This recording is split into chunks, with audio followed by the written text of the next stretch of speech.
didn't want to come back. Why would I, after all that's happened, even in here? So, where is the journal?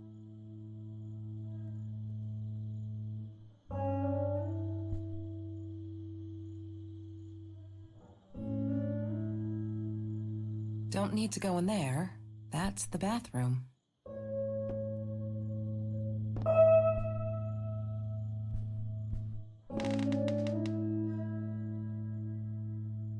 California crisp white wines. I'll need a crate of those when I get out of here.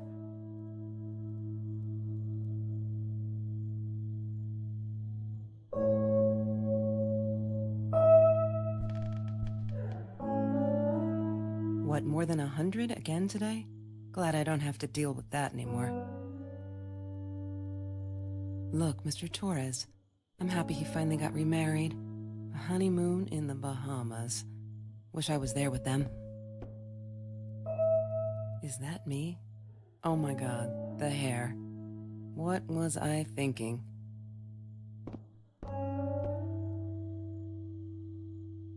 No, that's her parents' room.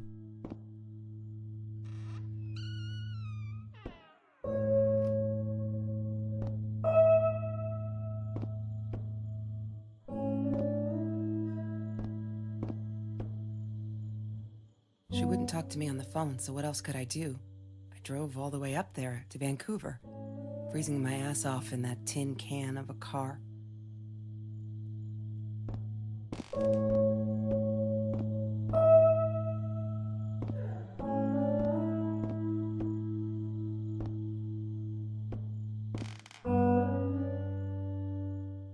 Of course I knew it was her. Who else? There was only one thing to do. Get to Marie.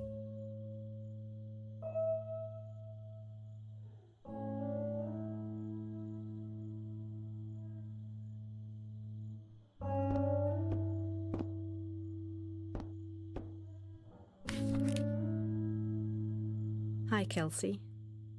Yes, I'm talking to you. I know you've been reading my journal. Can I ever forgive you for what you did? Honestly, I don't know. I'm trying really hard, but I don't know how. Because I don't understand any of it. You are my friend, and I loved you unconditionally. I did what I did because of you, and I stood up to him because of you. But you, I don't know.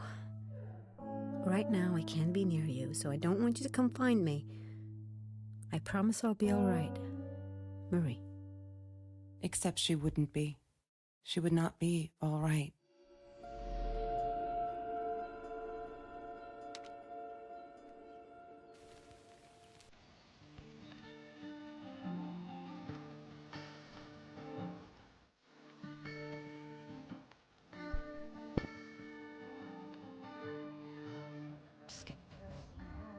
Marie insisted on wearing this thing.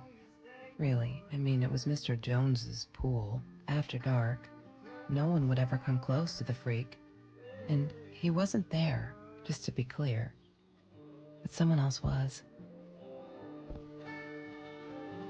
She loved being a birthday girl. Mr. Torres would take her shopping every year. I couldn't afford a car. Didn't want one. So we rode our bikes everywhere. I thought I looked silly.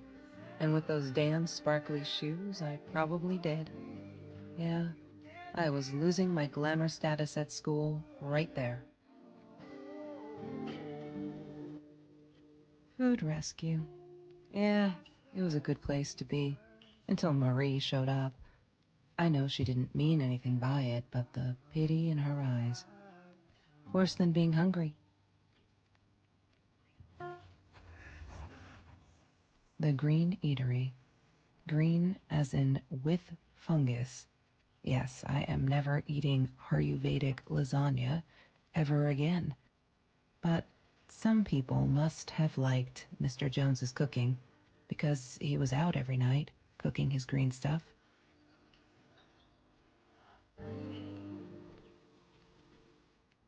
Every Tuesday, the food trucks would roll in. Me and Marie never missed Jorge's tamales. When I was a kid, Jorge would put some aside, just in case my mom was too drunk to feed me again.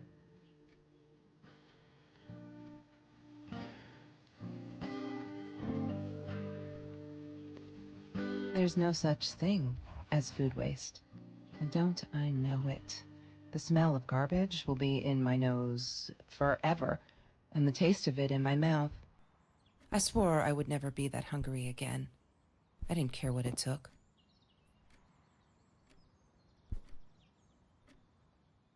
I'm not a shadow person. Yeah, it took me all I had to convince her she wasn't.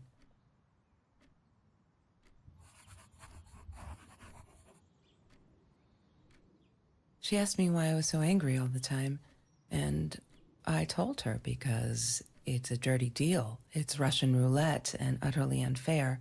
The cards had been dealt. Any player would have passed. I chose to be angry instead. But Marie, my friend Marie, she got me a new deck and suggested I deal again.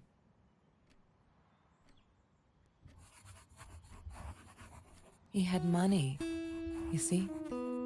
He bought me things. I was gonna wear these to the prom. Fancy, right?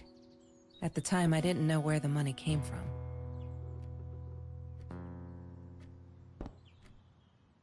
Marie insisted on saving these. She was going to make a new world with them, whatever that was supposed to be. I've never actually seen her build anything.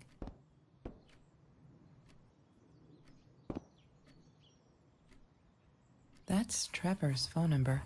He called her. I knew he blamed her for everything, though she should have blamed him for what he did to her and Mr. Torres.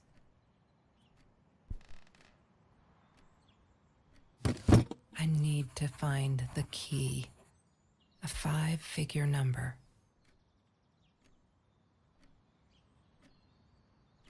She once asked me, "Don't you ever dream, Kelsey?" And I said, I don't.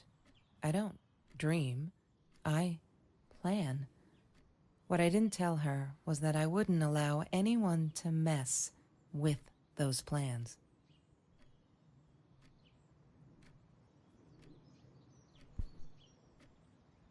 Have you ever peeled an orange so juicy the drops erupted from underneath its skin like fireworks in the setting sun? The trees in Mr. Jones's garden had them. I used to live off his garden vegetables and fruit before I met Trevor.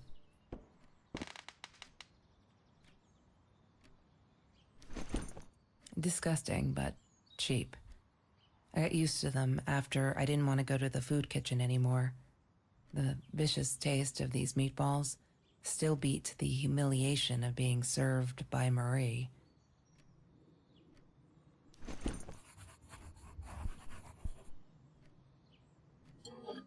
Mr. Torres loved that beer. After the robbery, he only had a couple left. Apparently they were hard to come by. Still, we decided to try a bottle once. Marie loved that label. She drew it in her journal. I remember that. All that happened later that night, I'm not sure. Maybe I don't want to remember.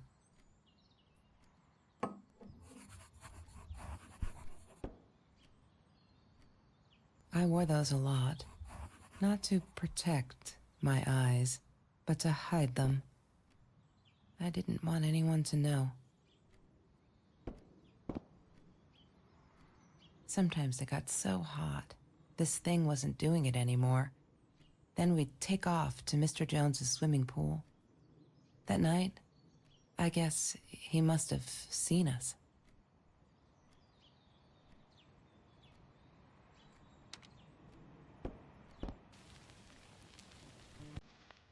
La La Land. That movie was a shit piece of crap. Glad Trevor snuck us in. I don't think I could have handled wasting $20 on that. Never thought I'd see Marie there. Then again, she always was a dreamer. I bet she loved it. She never realized I didn't want to be her friend in public.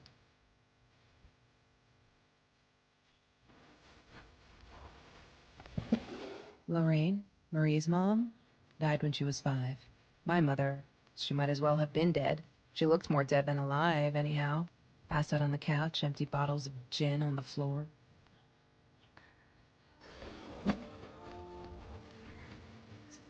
Trevor. What an asshole. After we broke up, he got violent sometimes. One day, he dragged me through the school hall by my shirt until one of Marie's geek friends stopped him. Ben, I think it was. He got a lot of shit for it later.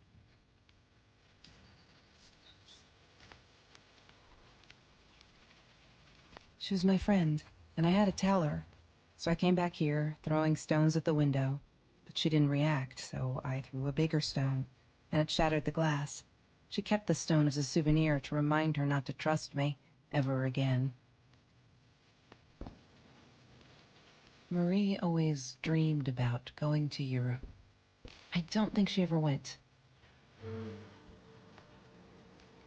Mr. Torres.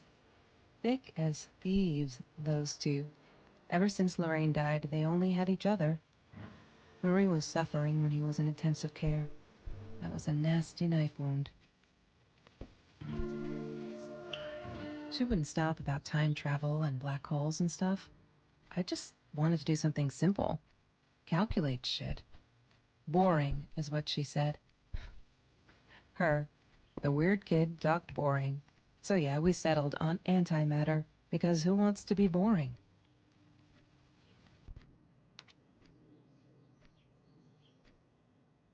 Chemistry holds no surprises. Love that.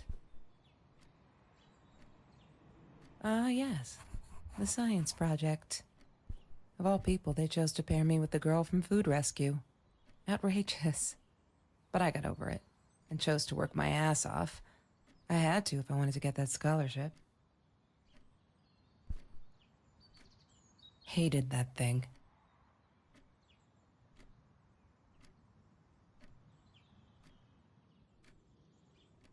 That's Marie's birthday. That's weird. I guess she wrote it down for that Ben guy, for her pizza and movie party. All right, I might have been a little jealous.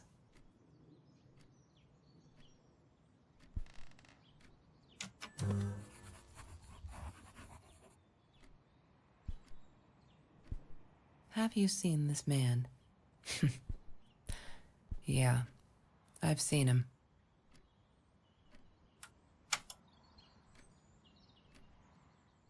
I thought I was so lucky. An adoring boyfriend, free burgers from the kitchen he worked in, sparkly things he bought me. I thought if I took care of him, he'd take care of me, and we'd get out, just in case I didn't get that scholarship. I had no idea where the money came from.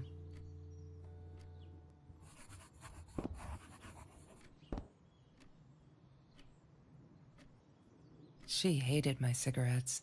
Every time I felt like going out and buying a pack, she made me put the money in that money jar. One day, that money would pay for our gas to drive to college. We only needed money for the one way. I ended up using it to get to Vancouver. I didn't like that she kept the stone. Why did she have to be reminded? I told her I was sorry, but she said it was for me, to remind me.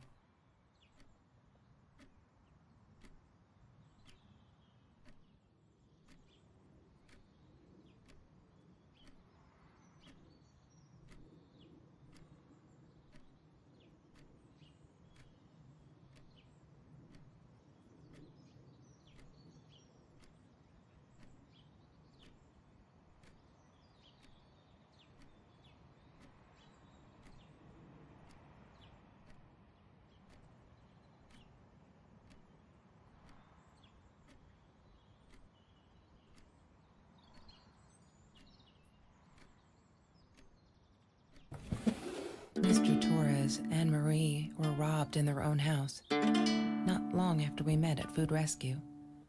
He was stabbed, almost died. She was knocked out with a baseball bat.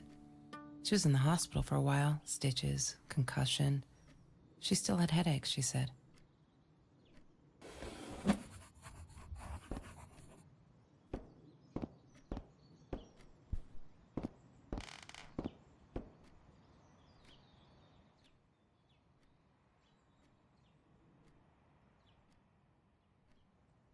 She must have written it down here somewhere.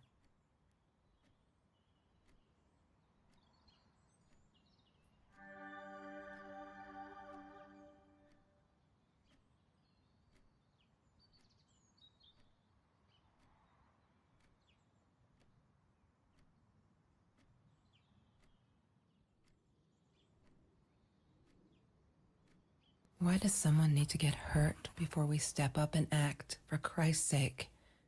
If they had, none of this shit would have happened, and no one would have died. Oh no. Why didn't you tell me, Marie? No wonder you were so frightened. We never should have gone to the Orange Grove.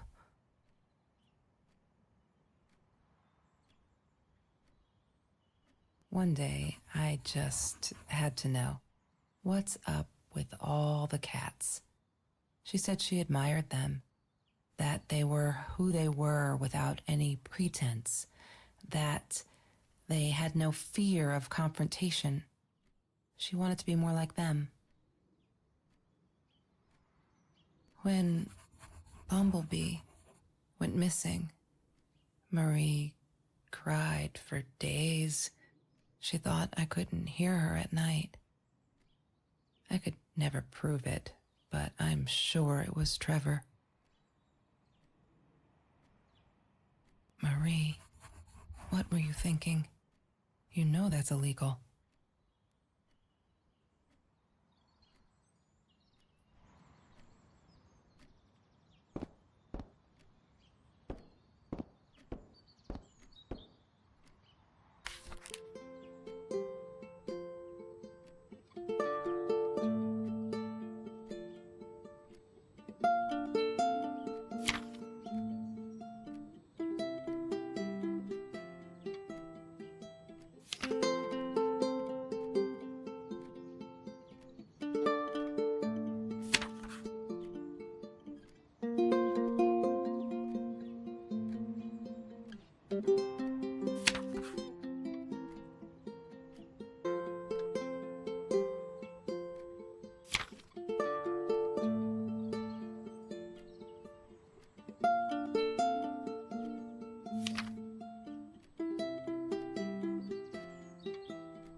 I need to find the key. A 5-figure number.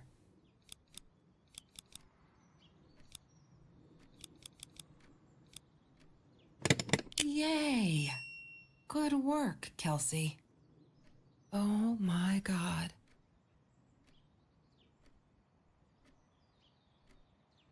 The past, like the future, is indefinite and exists only as a spectrum of possibilities. Stephen Hawking said that. I wish it were true. But there was nothing I could do about the past. It was definite as hell. Sometimes I didn't get Marie. I really thought a night by Jones's pool would help her relax. She used to love it there. But she insisted someone had been watching us. I just wanted to have a good time, and she was ruining it, so I said some things I shouldn't have. She just stood there, staring at the window. I was so annoyed. And that's when I knew she'd been right. Trevor. Right there in the room. He'd just come in through the open window. How did he find us? He didn't know where Marie and I lived. I always made sure of that. But he took an orange from his backpack and started peeling it. It had been Trevor by the pool, and he'd followed us home. He said to Marie, "I told you not to mess with me." But still, I didn't get it. No, it wasn't until he started moving in on her that I realized it was Marie. He was after Marie. He blamed her for everything, and he had a knife. I'd never seen him so angry, so evil. Marie tried to get it away from him. He asked her why she never answered her phone. Did she not read her emails? Or did she think they were hollow threats? God, I just wanted to punch him with anything I could lay my hands on. My backpack. I smashed it against his wrist, knocking the knife out of his hands. Marie went for it, but Trevor was faster. He kicked her in the head. I dove for the knife, but he jumped me. As we struggled, he hissed, "Didn't I get enough action yet? Maybe I needed another baseball bat to get my kicks." I stopped, because right then I knew what he was up to. He asked Marie about Mr. Torres. Was he all right? Did he still get stomach aches? Marie lay on the floor by the bed, in shock, realizing it had been Trevor who almost killed her father. Then Trevor looked at me, added with a smile. And her. That's when it all went to pieces. Trevor ripped us apart, and he was enjoying it. Marie didn't understand. I tried to explain, apologized, but she wasn't listening. She kept asking me if I'd been there with Trevor in their house. Trevor stirred things up even more. He told her it was me who had hit her over the head with a baseball bat, that I'd enjoyed it. I screamed in frustration, "No, that's not what happened." Tears streamed down Marie's face. She couldn't believe I would do that, hurt her deliberately. God, I wanted Trevor to stop talking. I attacked him, scratched his face, hit him wherever I could. I hated him. He was twisting everything. I wanted to tell her that I was sorry. Yes, we robbed the house, and we got caught by Mr. Torres. But I never meant for anyone to get hurt. I didn't smash Marie's head. I panicked. I wanted to stop her from seeing me. When I realized how badly injured she was, I called the police. I tried to stay, but Trevor wouldn't let me. He pulled me by my hair into the van. But Marie wasn't listening. I was losing it, and I like to think I beat Trevor up pretty good. But Trevor punched back harder and faster. He was about to crack my skull. Marie clawed for the box beside her, opened it. She screamed, told us to stop, pointed that 9mm at us. Trevor went nuts, charged for her. She screamed, told him to stay back. She'd never shot a gun in her life. She wasn't going to start now. Trevor grabbed her by the shoulders and... What you think you remember is not necessarily what really happened, or how others remember it. But Trevor fell back on the carpet, dead. That we all remember.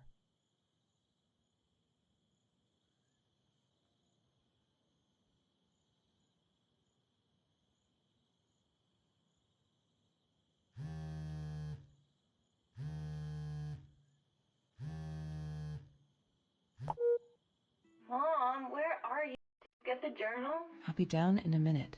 Aunt Marie is getting a little worked up here. She threatened to smoke a cigar. In your car. Don't let her. Don't let her smoke. I love that car. She knows you do. Get down here, Mom. You're taking like forever. I'll be down in a minute. Bring the journal.